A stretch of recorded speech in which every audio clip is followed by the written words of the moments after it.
Guys SSC MTS 2024 exam से related एक news निकल के आ रही है। ये एक अखबार की कटिंग है जो काफ़ी तेज़ी से वायरल हो रही है। आइए देखते हैं क्या है इसमें। सबसे पहले दिया गया है कि इसमें फर्जीवाड़ा हुआ है। 9 अक्टूबर से चल रही थी परीक्षा। टीसीएस कर्मी के प्रति अभ्यर्थी मिलते थे टीसीएस कर्मी को प्रति अभ्यर्थी मिलते थे 80,000 रुपये। इसमें ये बात है, बिहार के पूर्णिया सेंटर पर एसएससी परीक्षा की हर पाली में बैठाए जाते थे 10 फर्जी अभ्यर्थी। एक न्यूज़ निकल के आ रही है बिहार के सेंटर से। इसमें हर शिफ्ट की बात करी जा रही है। ये जो न्यूज़ की कटिंग है ये जागरण से ली गई है। आइए देखते हैं क्या है इसमें कंप्लीट जानकारी। और इसमें लिखा हुआ है कि पुणे से खबर आ रही है, एसएससी एमटीएस कर्मचारी चयन आयोग मल्टीटास्किंग परीक्षा में फर्जीवाड़ा। जिस दिन से परीक्षा शुरू हुई है उसी दिन से चल रहा था। पुणे डिजिटल केंद्र में हर दिन हर शिफ्ट में 10 फर्जी अभ्यर्थी परीक्षा में बैठाए जाते थे। एक दिन में इस केंद्र में 3 शिफ्ट में एसएससी की परीक्षा जिस तौर पे होती है आमतौर पे 3 शिफ्ट ही लगती है दिन में, और तीनों शिफ्ट में 30 फर्जी अभ्यर्थी, यानी कि हर शिफ्ट में 10, तो एक दिन में 30 बंदे बैठाकर फर्जीवाड़ा किया जाता था। केंद्र का संचालन करने वाली जो एजेंसी थी, जैसे कि ये जो क्या कहते हैं टेंडर है, ये टीसीएस के पास है, टाटा कंसल्टेंसी सर्विसेज के पास, के वेन्यू कमांडिंग जो ऑफिसर थे आदित्य कुमार अमन से पूछताछ में ये बात सामने आई है। पूछताछ से ये बात सामने आई है। गिरफ्तारी के बाद पुलिस के समक्ष दिए गए बयान पर में आदित्य ने यह भी स्वीकार किया कि फर्जीवाड़ा में पूरी जानकारी उसे थी और एक फर्जी परीक्षार्थी के बदले उसे भी 80,000 रुपये मिलते थे। पूर्णिया डिजिटल केंद्र में 208 अभ्यर्थी की एक साथ परीक्षा लेने की क्षमता है, लेकिन एसएससी ने यहाँ सिर्फ 190 छात्रों को एक शिफ्ट में परीक्षा देने के लिए अलाउ किया था। ये एसएससी की परीक्षा 9 अक्टूबर से ली जा रही थी, यानी कि पेपर तो 30 सितंबर से चल रहा है एमटीएस का, ठीक। बट इस न्यूज़ के अकॉर्डिंग लिखा है कि यहाँ पे एसएससी की परीक्षा 9 अक्टूबर, यानी कि इनके अकॉर्डिंग इस सेंटर पे 9 अक्टूबर से ली जा रही थी, और इस केंद्र पर फर्जीवाड़ा 13 नवंबर को पकड़ा गया था। और फर्जीवाड़ा पकड़ में आने के पहले 11 दिन तक एसएससी की परीक्षा 3 शिफ्टों में हो चुकी थी। आई थिंक 13 नवंबर नहीं बल्कि 14 नवंबर को, जिस दिन एमटीएस का लास्ट पेपर था, ये 14 नवंबर का था, चिल्ड्रन डे वाले दिन। तो उसी दिन ये पकड़ा गया था। और जो एसएससी का सीआर रीजन पे एक नोटिस आया हुआ था कि इस शिफ्ट की और इस दिन की 14 तारीख की तीनों शिफ्ट को कैंसिल किया जा रहा है। और उसकी जो नेक्स्ट शिफ्ट थी वो आई थिंक 19 तारीख को दिया गया था कि इसका तीनों शिफ्ट को हम कैंसिल कर रहे हैं, और इसके बदले जो 3 शिफ्ट होंगी आगे आने वाले 19 तारीख को ली जाएगी। तो मुझे लग रहा है उसकी बात है। हर दिन हर शिफ्ट की परीक्षार्थी 10 फर्जी अभ्यर्थी शामिल होते रहते। 13 नवंबर को कुछ ही ज़्यादा फर्जी छात्रों को शरीक होने के लाइन जो ऑफिसर थे इनकी भी इसमें मिलीभगत शामिल होती है। और इस न्यूज़ में यहाँ पे लिखा हुआ है कि जो फ्लाइंग ऑफिसर थे इस फर्जीवाड़ा में प्रयागराज स्थित एसएससी कार्यालय, यानी कि जो सीआर रीजन का जो ऑफिस है ये प्रयागराज में है, को भी मैनेज करते थे। यहाँ पे साफ साफ लिखा हुआ है कि ये कार्यालय को भी मैनेज करते थे। आदित्य ने यह भी बताया कि इस केंद्र पर बायोमेट्रिक के लिए 7 काउंटर बने हुए थे जो उसकी निगरानी में रहते हैं। यहाँ से ही वायर जोड़कर पास के कमरे में बैठे छात्र की इन आउट दिखा दी जाती थी, यानी कि एक तरीके से एंट्री दिखा दी जाती थी। अब देखिए क्या होगा इसके आंसर की कि लिंक जो है वो जनरेट हो चुकी है, बट ये एक बहुत सीरियस इशू है। इस पर कमीशन को एक नोटिस निकालनी चाहिए, फिर जो भी इस पर कोई एक्शन लेना चाहिए वो एक स्ट्रिक्ट एक्शन लेना चाहिए, क्योंकि इस तरीके से अगर होगा तो पढ़ने लिखने वाले छात्र बैठे रह जाएंगे और पैसे दे के लोग नौकरी ले जाएंगे। अब सेंट्रल गवर्नमेंट की जॉब से ये उम्मीद नहीं थी, बट अब सेंट्रल गवर्नमेंट भी हो रहा है। सो गाइज़ ये है वीडियो, और इस वीडियो के आगे आप देख पाएंगे एक क्वेश्चन है, उस क्वेश्चन को आप पहले सॉल्व करिए, देन आप सॉल्यूशन को देखिए। Thank you for watching, please like share and subscribe. Guys जैसे कि आप देख पा रहे हैं ये क्वेश्चन है टाइम स्पीड एंड डिस्टेंस का। आप इस वीडियो को पॉज करके सबसे पहले खुद ट्राई करें और फिर इस वीडियो को देखें।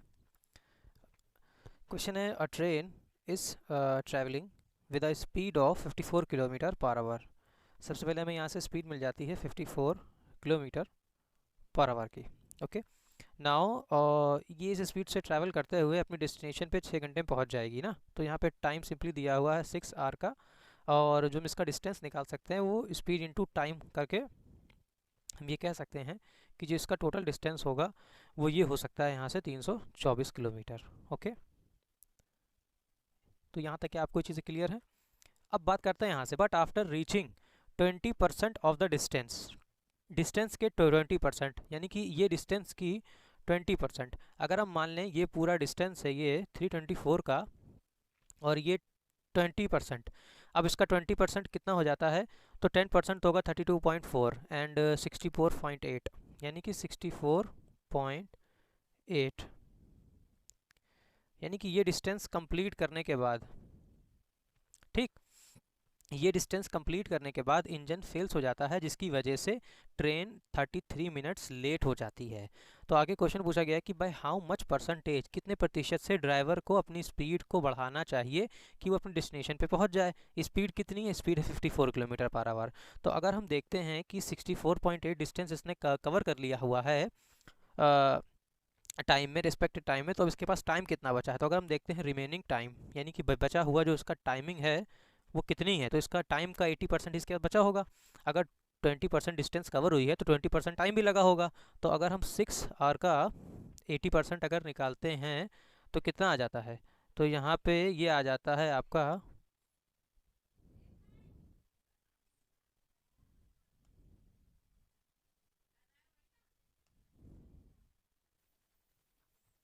सो गाइस अगर हम रिमेनिंग टाइम देखें तो अब ये कह सकते हैं यहाँ से 4/5, 6 4 ज़ा 24, यानी कि 24/5 आवर्स ये इसके पास टाइम बचा हुआ है।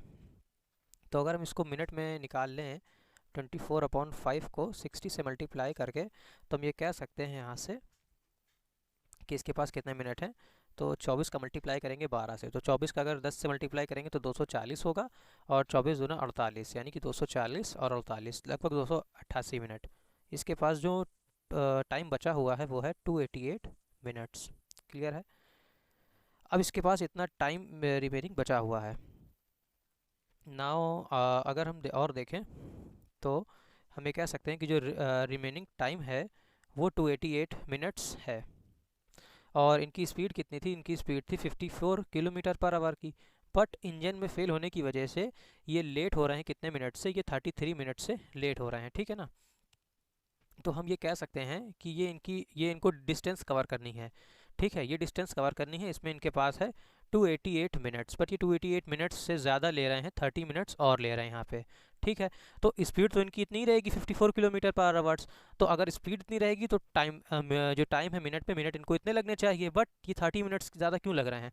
ये 30 मिनट इसलिए लग रहे हैं क्योंकि इंजन में फेलियर होने की वजह से। तो हम इसको ऐसे भी समझ सकते हैं कि आप इस तरीके से ड्रॉ कर दें और यहाँ 33 मिनट्स ले लें, कि हो सकता है 33 मिनट्स में इनको जो भी चीज़ को रिपेयर करने में लग गया हो, या वॉट एवर जो भी आप समझने के लिए माने, और फिर बची हुई जो टाइम था ये 288 मिनट्स हो जाएगा, क्योंकि स्पीड तो इतनी ही रहेगी 54, और इतनी स्पीड से 288 मिनट से ही चल पाएंगे।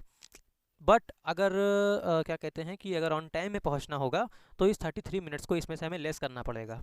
ठीक है, तो हम ये कह सकते हैं कि अगर ऑन टाइम पहुंचना होगा तो 288 में अगर हम 33 को सब्ट्रैक्ट करेंगे, यानी कि 255 मिनट्स में ही पहुंचना पड़ेगा अगर ऑन टाइम जाना है तो। अगर ऑन टाइम जाना है तो, और अगर इसी स्पीड से जाना है तो तो आपको 33 यहाँ पे प्लस 288 यहाँ पे, यानी कि इसमें आपका जो टोटल मिनट लगेगा उसमें आपको 33 मिनट्स का लेट हो जाएगी। तो हम ये कह सकते हैं यहाँ से 1 सेकेंड, सो हम ये कह सकते हैं यहाँ से टाइम जो है वो हमारा 288 मिनट्स से कम होकर अगर हमें 255 मिनट्स पे जाना पड़ेगा, तो स्पीड को 255 से हमें 288 करना पड़ेगा, यानी कि स्पीड को इंक्रीज़ करना पड़ेगा। बस अब इसी का आपको परसेंटेज निकालना है। सो अगर हम इसका स्पीड देखें हैं कितना इंक्रीमेंट होगा, तो 288 में कितने का इंक्रीमेंट हो रहा है? ये हो रहा है 33 का। तो हम 33 का चेंज अगर हम देखें, कैलकुलेट करते हैं, तो ये 255 से अगर हम देखेंगे मल्टीप्लाई बाई 100 से, तो यहाँ पे आ जाएगा 5 से इसको अगर कैंसिल करेंगे तो ये 51 टाइम्स में जाएगा, और ये जाएगा आपका 20 टाइम्स में, और 3 से इसको काटते हैं तो ये जाएगा आपका 11 बार में, और ये जाएगा 1 और 7 17 बार में। तो ये आपका हो गया है क्या कहते हैं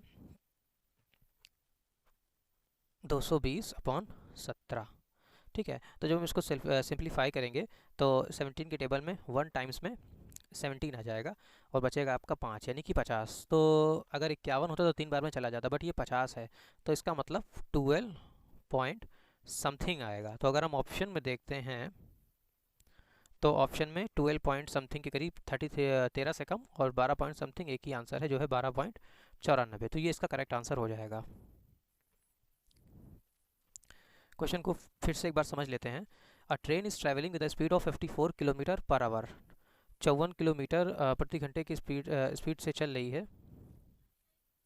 और इसको अपनी डेस्टिनेशन को 6 घंटे में कवर कर लेगी। तो अगर हम स्पीड देखें तो 54 की स्पीड है, टाइम है इसका 6 घंटे का, और जो डिस्टेंस निकलती है वो स्पीड इंटू टाइम से निकलती है। अगर हम इसको मल्टीप्लाई करेंगे यानी कि जो टोटल डिस्टेंस है इसको कवर करनी वो 324 किलोमीटर की है। लेकिन ये अपने but after reaching 20% of distance, यानी कि ये जो कंप्लीट डिस्टेंस है इसका 20% कितना हुआ, 64.8 हुआ। ठीक है, 64.8 हुआ, यानी कि ये डिस्टेंस कवर करने के बाद इसके इंजन में फेल होने की वजह से, कुछ खराबी आने की वजह से, तो ये ट्रेन आगे जब जाती है, यानी कि जो अपना बचा हुआ जो 80% का जो डिस्टेंस है इसको कवर करने के लिए इसको 33 मिनट्स ज़्यादा लगते हैं। तो स्पीड तो इसकी इतनी ही रहेगी, लेकिन 33 मिनट्स ज़्यादा क्यों लगे, इसका मतलब जो इंजन में फॉल्ट आ गया था कुछ इसी वजह से लगे होंगे। तो क्वेश्चन कह रहा है कि हाउ मच परसेंटेज, कितने परसेंट से ड्राइवर को अपनी स्पीड बढ़ानी चाहिए, यानी कि स्पीड तो इसकी इतनी ही है, तो इसको कितने की स्पीड से, यानी कि इसको कितने परसेंट बढ़ाना चाहिए कि ये 33 मिनट ना लगे बल्कि ट्रेन राइट टाइम पे जाए। ठीक है, तो ट्रेन स्पीड पे ऑन टाइम पहुँचे यहाँ पे। तो हमने इसी तरीके से ये किया, हमने यहाँ पे रिमेनिंग टाइम निकाला कि 6 घंटे हमारे पास पूरे टाइम दिए थे, बट जब 20% डिस्टेंस कवर हुई तो 20% टाइम भी लगा होगा। तो अगर हमने टाइम का 80% निकाला तो ये निकला 24/5, ये पूरा घंटे में है। घंटे से हमने इसको मिनट चेंज करने के लिए 60 से मल्टीप्लाई करा तो ये आपका 288 मिनट्स, यानी कि 288 मिनट्स में इस ट्रेन को 80% पहुँचना था। बट ट्रेन में फॉल्ट आ चुका है, फॉल्ट आने की वजह से अगर ये अपनी नॉर्मल स्पीड से चलेगा तो इसको 33 मिनट ज़्यादा लगेंगे इस ट्रेन पहुँचने के लिए। तो क्वेश्चन ये कह रहा है कि इस 33 मिनट को कम करने के लिए, यानी कि 33 मिनट ना लगे और हम इसी ऑन टाइम पे पहुँच जाएँ, तो हम इस किस स्पीड से स्पीड को बढ़ा सकते हैं। तो हम यहाँ समझने के लिए हम ये देख सकते हैं कि